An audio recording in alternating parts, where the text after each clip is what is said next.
Hello students, Professor Nugent here. In this and the next few videos, we're going to discuss heteroskedasticity. Heteroskedasticity results when the variance of the unobserved factors changes over the domain of X, like you see in this picture here.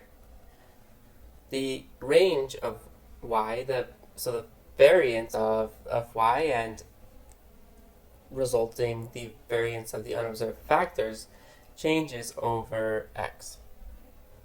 Well, the consequences for OLS when we have heteroskedasticity and the assumption of homoskedasticity fails is that, unbiasedness and consistency is unaffected, okay? Because we did not require homoskedasticity to prove that OLS was unbiased. The R-squared and adjusted R-squared are unaffected because these are sample statistics that estimate the population R-squared, which is a function of the unconditional variances, and so we do not require the conditional variance to be constant over the domain of X. Now, the standard variances, the variance of the coefficients, the beta j hats, they are biased in the presence of heteroskedasticity. So the T, F, and LM stats are invalid because the T stats do not have T distributions, the F stats do not have F distributions, the LM stats no longer have chi-square distributions. OLS is, so we just finished that one, OLS is no longer blue, so it's no longer the best linear unbiased estimator, nor asymptotically efficient among its class of estimators. Now, we can define a more efficient estimator, but with large enough samples, finding a more efficient estimator may not be important. So if we have heteroskedasticity present in our data, one of the things that we can do is carry out heteroskedasticity-robust inference after OLS estimation. All right? This is one of the most common ways to deal with heteroskedasticity.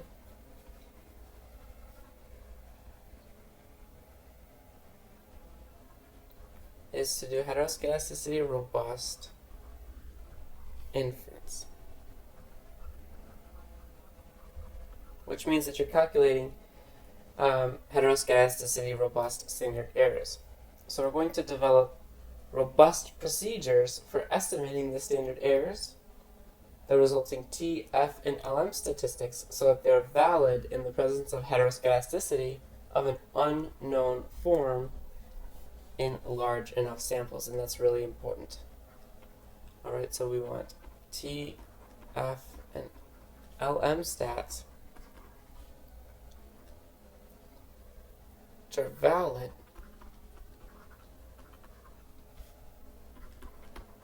in the presence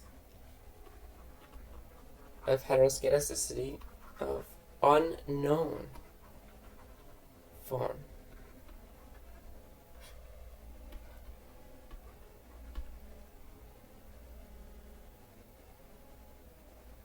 And importantly, this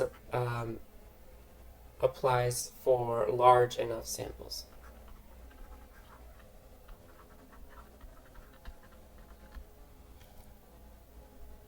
So let's start to develop this procedure. Let's start with the simple regression model, where yi is equal to beta naught plus beta 1 xi plus ui. Now, heteroskedasticity implies that the variance of ui given xi is equal to sigma squared I. So the variance of the error depends on the value of x. Alright, that's what this means. Now we can write the OLS estimator as the following. Beta 1 hat is equal to beta 1 plus the sum from I equals 1 to n of x1 minus x bar times ui all over the sum from I equals 1 to n of xi minus x bar squared.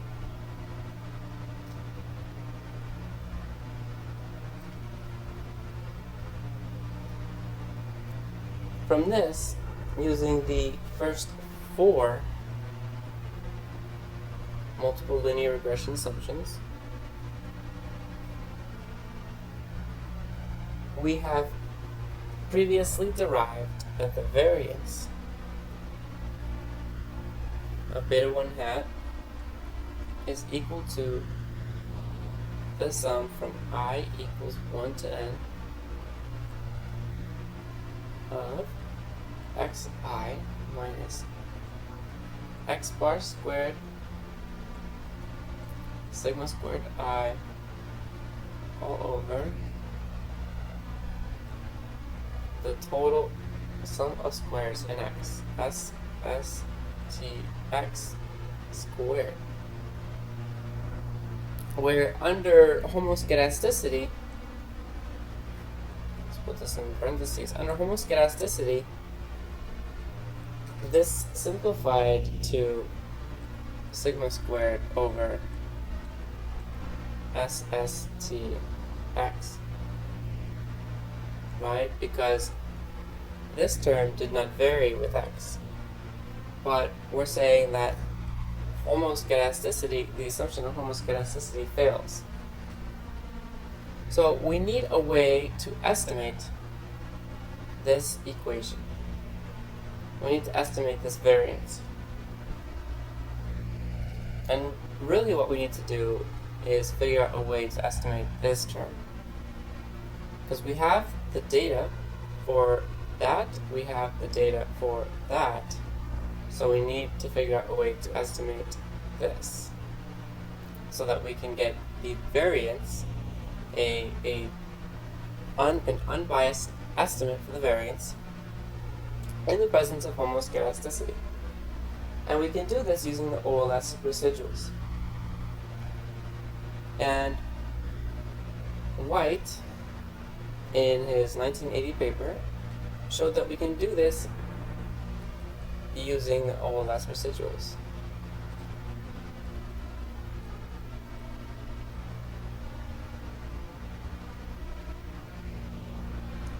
So the following is a valid estimator of the variance of beta 1 hat in the presence of heteroskedasticity of any form. This is the sum from I equals 1 to n xi minus x bar ui hat squared. That term is squared all over SSTX squared. And so this is a valid and consistent estimator because both this estimator here and this expression for the variance, when multiplied by n, they both converge to the same population moment, which is expected value xi minus mu x squared ui squared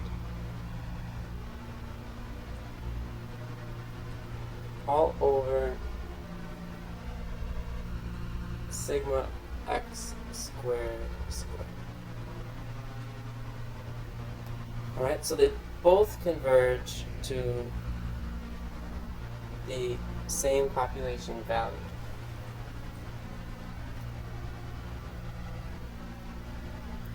Now, for the general model, if we're looking at a model with k independent variables where y equals beta naught plus beta 1 x1 plus beta k xk. And the valid estimator of the variance is going to be variance beta j hat. We should have hat over variance because that's an estimator of the variance. That's equal to the sum from I equals 1 to n Rij hat squared times u hat squared I all over SSR j squared, where Rij hat, this thing is the ith residual from regressing x j on all other independent variables.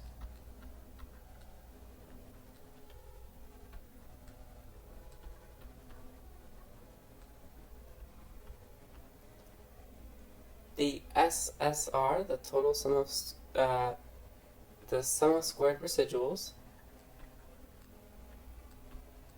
squared, is the sum of squared residuals from the same regression.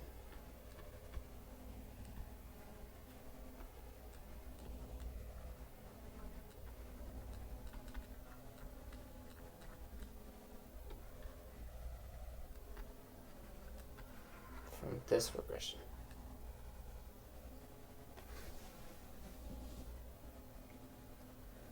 Some additional notes about this estimator. The square root of the variance of beta 1 or beta j hat, whichever, this is the heteroskedasticity-robust standard error.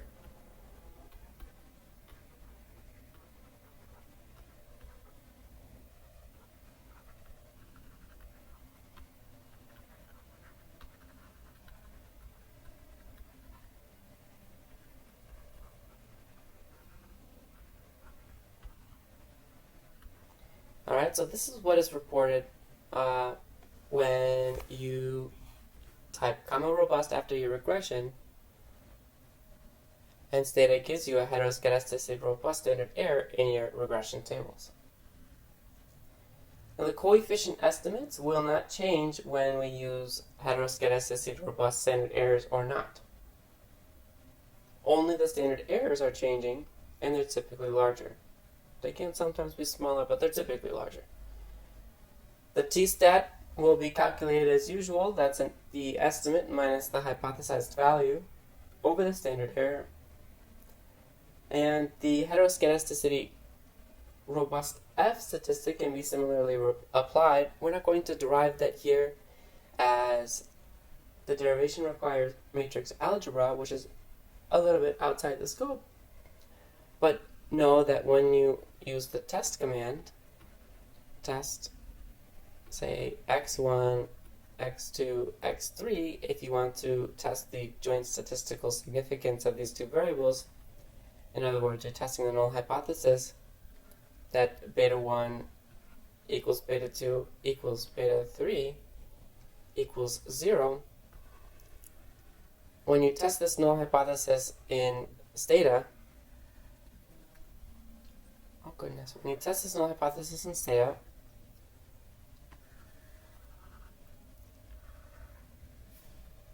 what you are doing is you are using the heteroskedasticity-robust F statistic. And we do not need to know that heteroskedasticity is present to use the heteroskedasticity-robust standard errors. There's little cost to using it, but substantial reward in terms of buying down the risk of potentially having invalid T, F, and LM statistics.